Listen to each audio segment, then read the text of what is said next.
Rain, go away. It's been rainy for the past couple days or so. In the past week, we've gotten around 1 to 3 inches of rainfall, depending on where you're at. Starkville, 2 inches on the dot. Houston and Pontotoc, 2.8 inches of rain. Places like Macon, not so lucky, about an inch of rain. This is really putting a dent into our temperatures. This is supposed to be the warmest week of the year as far as our high temperatures. We're about 70 degrees lower than what we should be, so I've been certainly enjoying it. The run has been better. The dog walk has been better. We just have to have been dodging those showers.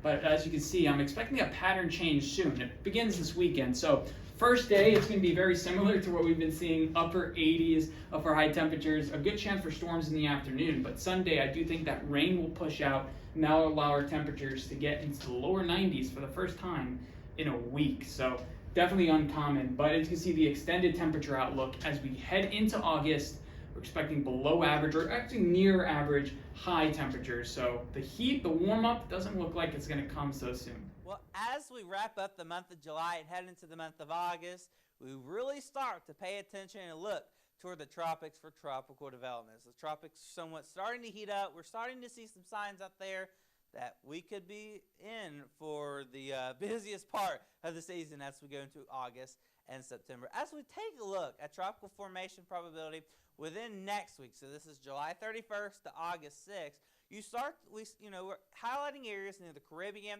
and the eastern and central and western Atlantic for tropical development. And another area that we are looking for tropical formation is the eastern Pacific. Now, we really don't focus on the eastern Pacific a lot, but that is actually a telltale sign to us that, hey, the tropics are starting to heat up in the eastern Pacific.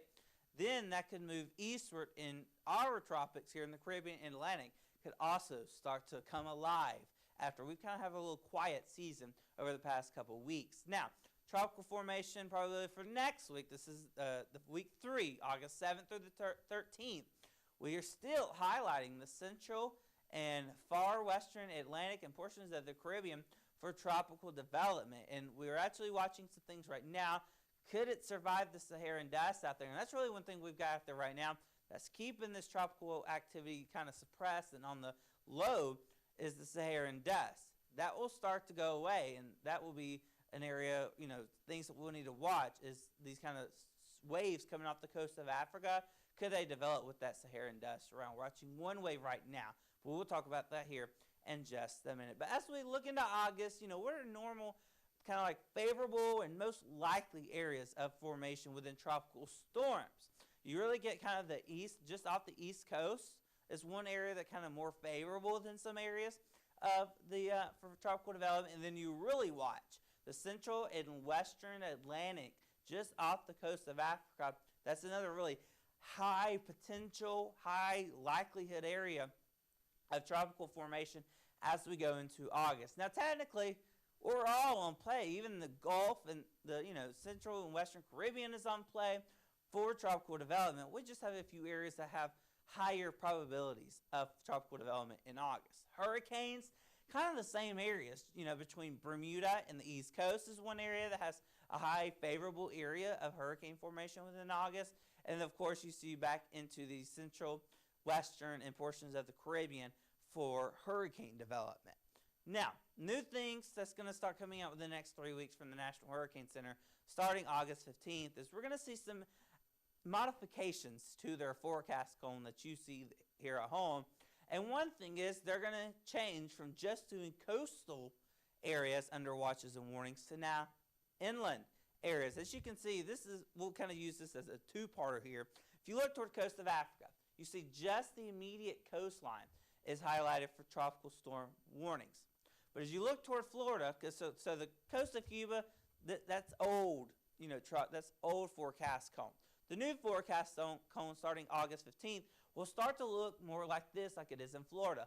All areas further inland added to that forecast cone with those watches and warnings being added. So it won't be just the coastline now like it is in Cuba.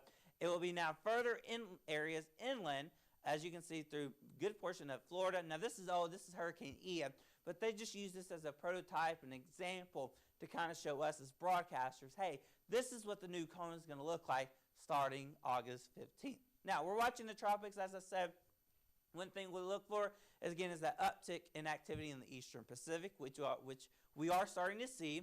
Wave train is starting to kind of kick on and go, and just off the coast of Africa and in Africa. We're watching a wave right now. Can it survive the Saharan dust in this year and make it to the Caribbean to develop? That's one area we are watching, and that's what the Climate Prediction Center is also noting in their forecast. Developing La Nina. We're in a neutral stage right now, but we are soon about to start working our way into the La Nina stage, and that is also, when we get in this La Nina years, increased tropical development and tropical activity and above average season. And also the water temperatures. We're already at record warmth, but they continue to warm as we go into the month of August. So that's another sign that the tropics are going to start heating up soon, and the amount of Saharan dust out there will start to decrease. So we'll keep you updated on all the tropics. Right now, we're quiet, but as we go into next week and then the next week, things are really, I think, going to really start firing up within the tropics.